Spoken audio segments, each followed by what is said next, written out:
nearly 75 years, the two countries have been strategic allies, trying to keep the Middle East stable for their own benefit. But today, the Middle East has fallen apart. It all started with oil.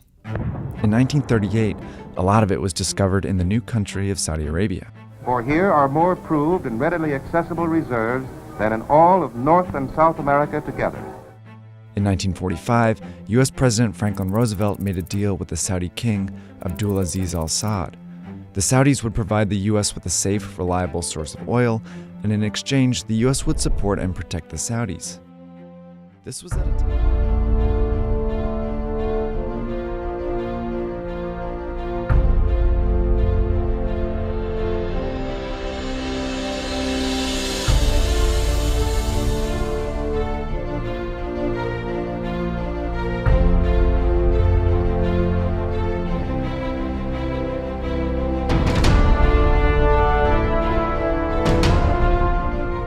So our next speaker is Dr. Turki Faisal.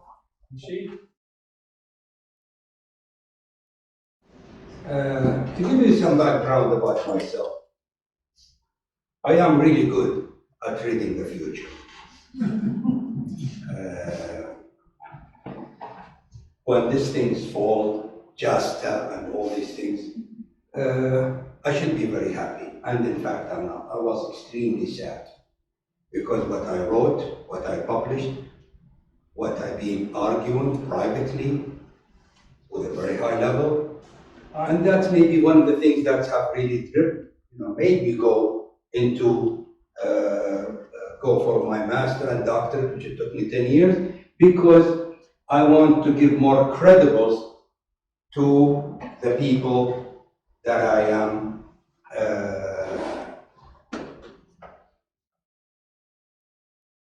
So before we start, I think the best way forward in a relationship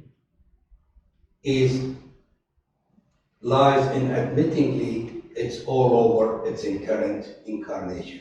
The Saudi-US relationship, unfortunately, I was trying to avoid the crash for many, many years.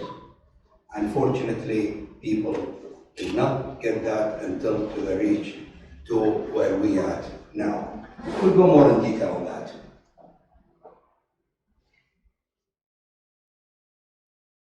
They consider themselves, the Saudi, as an ally of the US, and the truth is, strong nation never ally with weak nation. They use them, they utilize them, and then when they finish with them, they drop them in the garbage.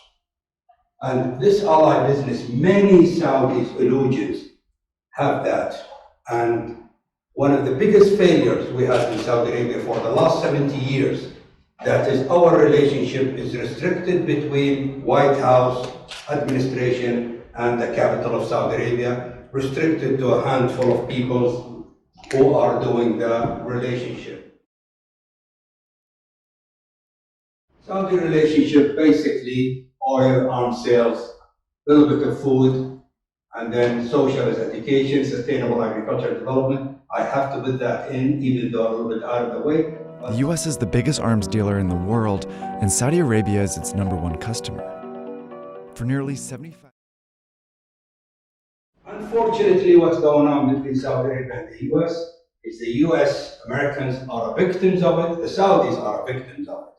Bottom line, there is 0.1%. I don't know how much you believe in Obama, but what he said, that is, we have created the democracy, the capitalism with democracy. They got married, they created an economy of 1% on everything, 99% on nothing.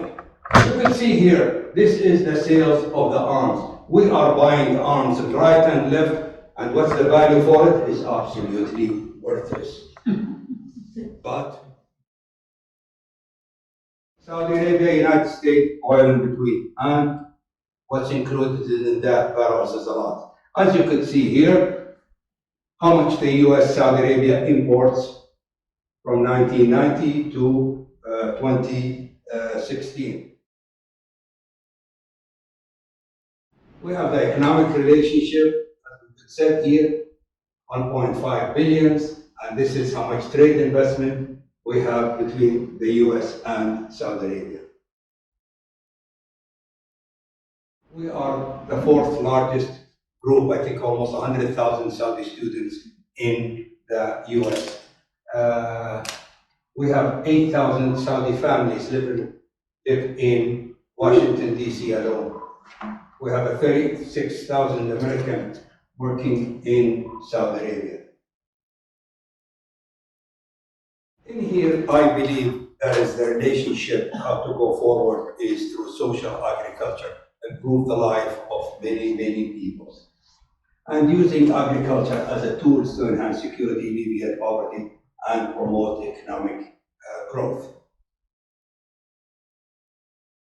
About a month ago, the Bloomberg got an orders for the freedoms of right, have released a secret between Saudi Arabia and the US in 1973.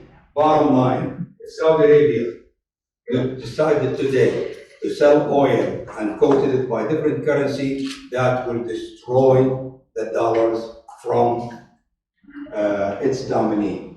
Second thing is if we stop buying Treasury Bill. And as what this guy here, Whitney Smith, the 117 billion make the kingdom one of the largest foreigner creditors. I think in the embargo, they trapped the Russian to invade Afghanistan, and when they invaded Afghanistan, they said, well, because they invaded Afghanistan, we will embargo the food, and Saudi Arabia, which was at the time, there was a lot of songs going on, a barrel of oil for a bushel of wheat, and Saudi Arabia have started the self-sufficient of wheat, and this is how did it start the agriculture in Saudi Arabia. Operation. Way forward, strengthening cooperation, U.S. share goals in regional and security trade and investment, not to serve the 1%, to serve the 99%. Saudi Arabia and U.S. cooperation in achieving United Nations Sustainable Development Goal, number 1, number 2, and number 17. Just a threat to limit Saudi Arabia cooperation on the national security issue, including counterterrorism and everything else. I think, personally, JASTA will be impossible to implement, but the cost and the side effect of it, it will be hellacious. With President President Trump is in power, that will make the side effect will be a lot. I'm very happy for Saudi Arabia that they got Trump, and I'm very sad for the US that they got Trump. Cooperation between Saudi Arabia and the University of Arizona will do a lot on social, and we will have a lot of impact. You have your way, I have my way. As for the right way, correctly way, the only way does not exist.